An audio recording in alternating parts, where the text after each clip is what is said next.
Commission তারা তাদের recommendation তারা দিয়ে দিয়েছেন প্রধান উপদেষ্টার কাছে। প্রধান উপদেষ্টা সই আছে সেখানে, তিনিও এটার চেয়ারম্যান বোধহয়, কো চেয়ারম্যান ছিলেন এই আহ্বায়ক চেয়ারম্যান।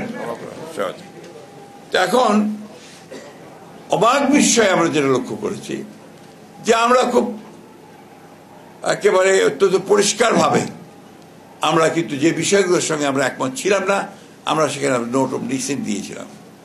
সেই নোট অফ ডিসেন্টগুলো লিপিবদ্ধ করার একটা প্রতিশ্রুতি ছিল তাদের, কিন্তু অবাক বিষয় আমরা লক্ষ্য করলাম যে কালকে যখন তারা প্রকাশ করলেন সেই বিষয়গুলো নেই।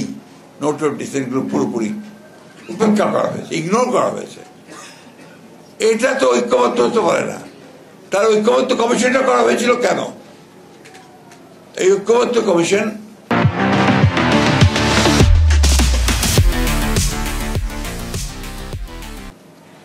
এটা আমি বলবো যে জনগণের সঙ্গে এটা একটা প্রতারণা, রাজনৈতিক দলগুলোর সঙ্গে এটা প্রতারণা, এবং এটা অবিলম্বে এই বিষয়গুলো যদি আপনার একটা ব্যাখ্যা বলেছেন সাকি সাহেব, আমি বলি যে এগুলো আপনার সংশোধন করা প্রয়োজন বলে আমি মনে করি। এবং একটি কথা খুব পরিষ্কার আমরা বলতে চাই, যেটা আমরা এর আগেও বলেছিলাম, যে আমরা মনে করি যে সমস্ত সংকটগুলোর মূলে যে বিষয়টা আছে এটা হচ্ছে যে সত্যিকার একটা গ্রহণযোগ্য একটা নির্বাচন, এবং সেই নির্বাচনের মধ্য দিয়ে জনগণের যে পার্লামেন্ট তৈরি হবে, সেই পার্লামেন্টে এই সমস্ত যে সমস্যাগুলো হয়েছে তাকে তারা সংবিধানের মধ্যে নিয়ে আসবে এবং সেগুলো সেভাবে দেশ চলবে। আমরা সেই কারণেই কিন্তু এই 5ই আগস্ট বিপ্লবের পরেই আমরা নির্বাচনের কথা বলেছিলাম। তখন আমাদের অনেকে বলা হয়েছিল আমরা ক্ষমতা চাই, সেই জন্য আমরা অতি দ্রুত নির্বাচন চাচ্ছি।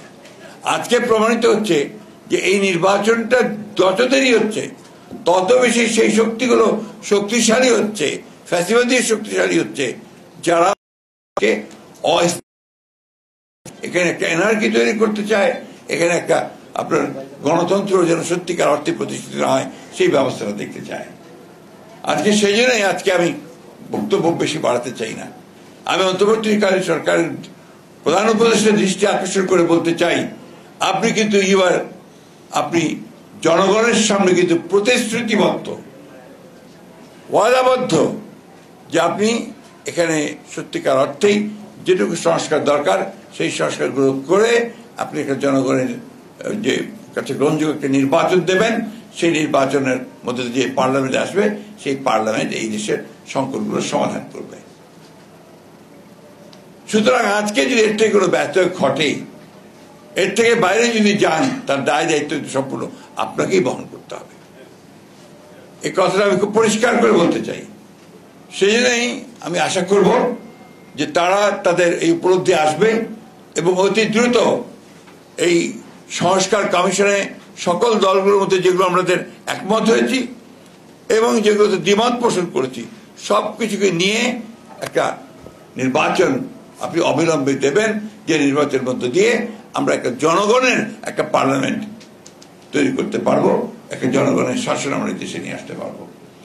এই কথা বলে আমি আজকে আবার আমাদের এহসান মাহমুদকে আবার ধন্যবাদ জানাতে চাই, যে সবসময় সে সত্যের পথে থাকার চেষ্টা করেছে, শত বিপদের মুখেও যত চাকরি চলে যায় তারপরে সে তখন কিন্তু কাজ করেছে। শেষ দিনগুলোতে সে কিন্তু আমাদের সঙ্গে যোগাযোগ রেখেই কাজগুলো করেছে।